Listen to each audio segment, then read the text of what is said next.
Discuss about IPR या फिर intellectual property rights, जो कि क्या होती है कि इंटेलेक्चुअल प्रॉपर्टी राइट्स किसी भी इन्वेस्टर को या किसी भी आविष्कार को किसी उसकी खोज के लिए दिए गए राइट्स होते हैं जो कि गवर्नमेंट उनको देती है। तो आज हम इसी टॉपिक के ऊपर डिस्कस करेंगे।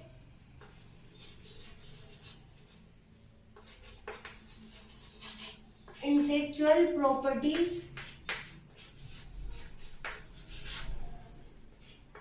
राइट्स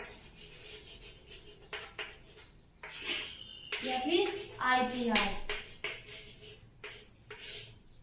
क्या होता है स्टूडेंट्स की, ये एक प्रकार के क्या होते हैं अधिकार होते हैं जो गवर्नमेंट द्वारा किसी भी आविष्कार करता होता है उसको दिए जाते हैं। जैसे कि कोई भी इंडस्ट्री है उसके लिए, या फिर कोई रिसर्च के लिए, या फिर कोई भी जैसे कि कोई वीडियो है, कैसेट है, तो इनके लिए क्या होते हैं कि कॉपीराइट के अधिकार दिए जाते हैं। कि जब हम लोग किसी भी कोई भी जैसे वीडियो है उसके ऊपर क्या है कि कोई उसको दूसरा यूज न ले, इसके लिए उसको क्या करना पड़ता है, उसका पेटेंट करवाना पड़ता है। उसके लिए उसको जब वो उसको यूज में लेता है तो उसके ऊपर कॉपीराइट शो करने लग जाता है। उसी प्रकार से कई और राइट्स है,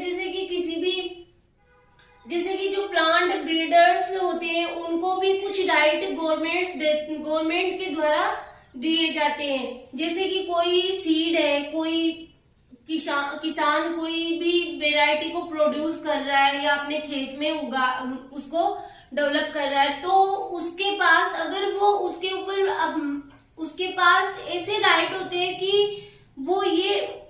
अगर चाहे तो कोई भी उस वेराइटी को दूसरा प्रोड्यूस या डेवलप नहीं कर सकता। तो ये एक प्रकार के राइट्स होते हैं जिनको आज हम लोग डीपली स्टडी करेंगे। तो किस किस प्रकार से प्रोटेक्शन किया जा सकता है वो मैं आपको एक बार बता देती हूँ। आज हम लोग सबसे पहले पढ़ेंगे इसकी डेफिनेशन, फिर हम लोग स्टडी करेंगे कि प्रोटेक्शन किस प्रकार से किया जा सकता है, प्रोटेक्शन टाइप,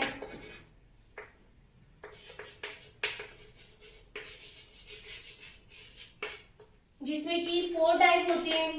एक होता है ट्रेड सीक्रेट, एक होता है पेटेंट, एक होता है कॉपीराइट, फोर्थ हम लोग बात करें तो प्लांट ब्रीडर्स राइट्स पीबीआर। तो इन सबको आज हम डीपली स्टडी करेंगे। आज हम इनके दो के ही नोट्स रेडी करेंगे, फिर नेक्स्ट लेक्चर में हम लोग पीबीआर और कॉपीराइट भी स्टडी कर लेंगे। तो मैं पहले आपको थोड़ा बहुत इंट्रोडक्शन के रूप में बता देती हूँ कि ट्रेड सीक्रेट क्या होता है और पेटेंट क्या होता है। ट्रेड सीक्रेट का मीनिंग होता है कि अगर कोई आविष्कारक कोई भी कोई खोज कर रहा है, अगर उसको क्या रखता है, सीक्रेट रखता है और उसका कॉमर्शियली यूज ले रहा है, तो वो एक प्रकार का क्या है, ट्रेड सीक्रेट है। अब इसकी कुछ लिमिटेशंस होती है और कुछ एडवांटेज भी होते हैं। जैसे ट्रेड सीक्रेट में क्या होती है, इसके लिए कोई भी प्रोसीजर की नीड नहीं होती है। इसको ऐसे ही इसके लिए आईपीआर लिए जा सकते हैं, बट इसके द्वारा जो लिए जाने वाले जो आईपीआर होते हैं वो एक्सपेंसिव होते हैं, महंगे होते हैं। तो ये एक इसकी लिमिटेशन है।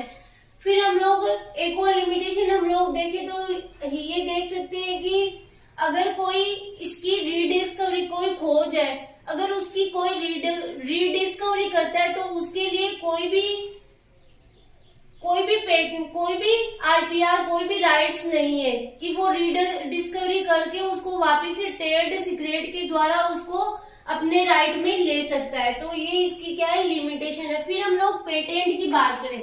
पेटेंट क्या होता है, एक प्रकार का सर्टिफिकेट होता है जो गवर्नमेंट द्वारा किसी आविष्कारक को दिया जाता है उसकी खोज के लिए। अगर किसी आविष्कारक के पास में पेटेंट करवाया हुआ है किसी चीज का, तो उसके पास ये राइट होता है कि वो किसी दूसरे को उस खोज उसका उपयोग करने से या उसका बिजनेस करने से उसको रोक सकता है, ये गवर्नमेंट उसको ये राइट्स देती है, तो ये होता है पेटेंट। फिर हम लोग पीबीआर और कॉपीराइट है वो हम लोग नेक्स्ट लेक्चर में डिस्कस करेंगे। आज हम इनके ही नोट्स प्रिपेयर। अब हम आईपीआर के नोट्स प्रिपेयर करते हैं, तो यहाँ पे लिखा हुआ है इंटेलेक्चुअल प्रॉपर्टी राइट्स आईपीआर। इसकी डेफिनेशन है जो मैंने आपको बताया वो ही यहाँ पे नोट डाउन किया गया कि intellectual property rights are the rights given to the person over the creation of their mind. की आईपीआर वो क्या है, एक प्रकार के राइट्स होते हैं, अधिकार होते हैं किसी पर्सन को दिए गए।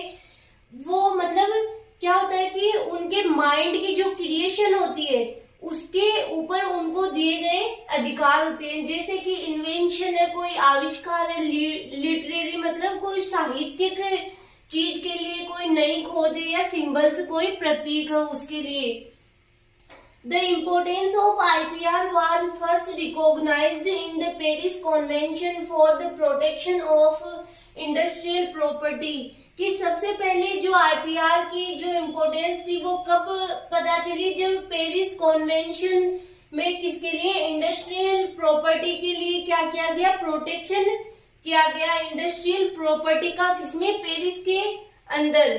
तो 1883 में क्या हुआ कि इसकी इम्पोर्टेंस का पता चला।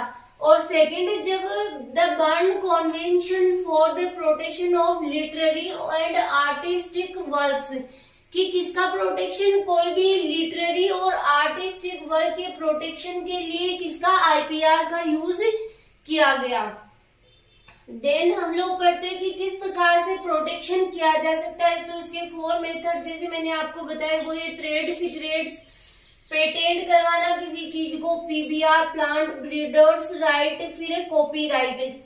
First trade secret. Trade secret में क्या होता है कि जब कोई कंपनी किसी आविष्कार को क्या करती है, सीक्रेट रखती है और उसका कॉमर्शियली मतलब उसका लाभ उठा रही, तो वो क्या होता है, एक प्रकार का ट्रेड सीक्रेट होता है। जब कोई कंपनी किसी इन्वेंशन को सीक्रेट, इन्वेस्टिगेशन को सीक्रेट रखती है और उसे किसी अन्य को ज्ञात हुए दिए बिना ही उसका कॉमर्शियल यूज करती है, तो इसे ट्रेड सीक्रेट कहा जाता है। फिर हम लोग बात करते हैं एडवांटेज की, इसके क्या क्या लाभ है।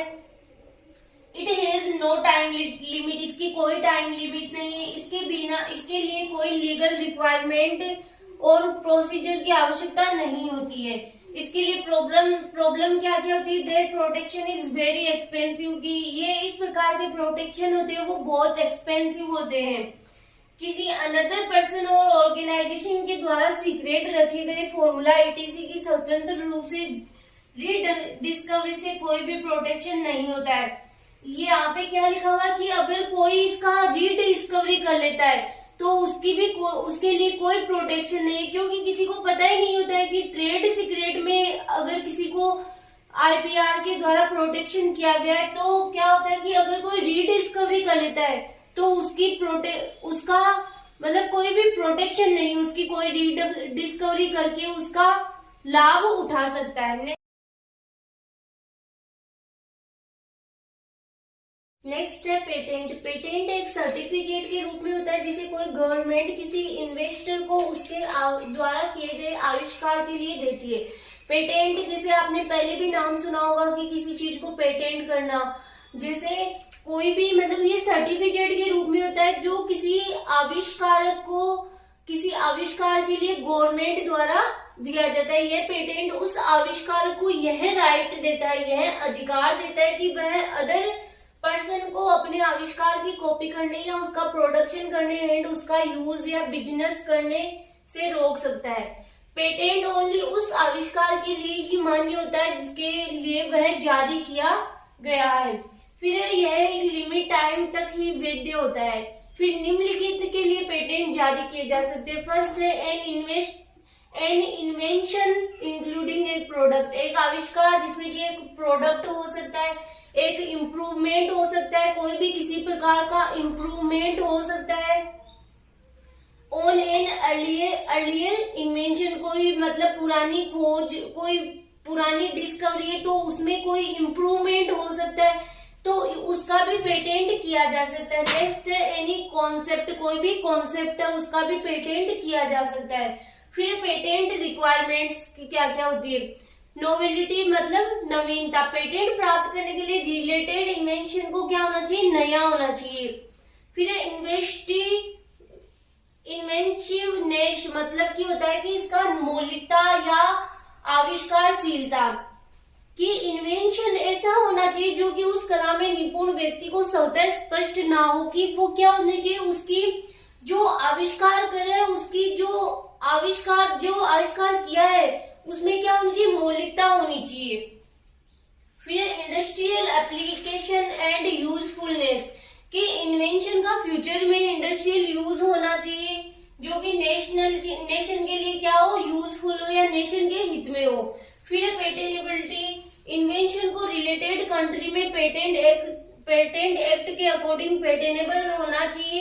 For example Indian patent act 1970 के according medicinal and agriculture chemicals का पेटेंट नहीं हो सकता था, बट इसमें क्या किया गया, फिर मॉडिफिकेशन किया गया और इंडियन पेटेंट एक्ट 1999 के अकॉर्डिंग मेडिसिनल प्रोडक्ट भी अब पेटेनेबल हो सकता है, कि मेडिसिनल जो कोई भी प्रोडक्ट है उनका भी पेटेंट किया जा सकता है।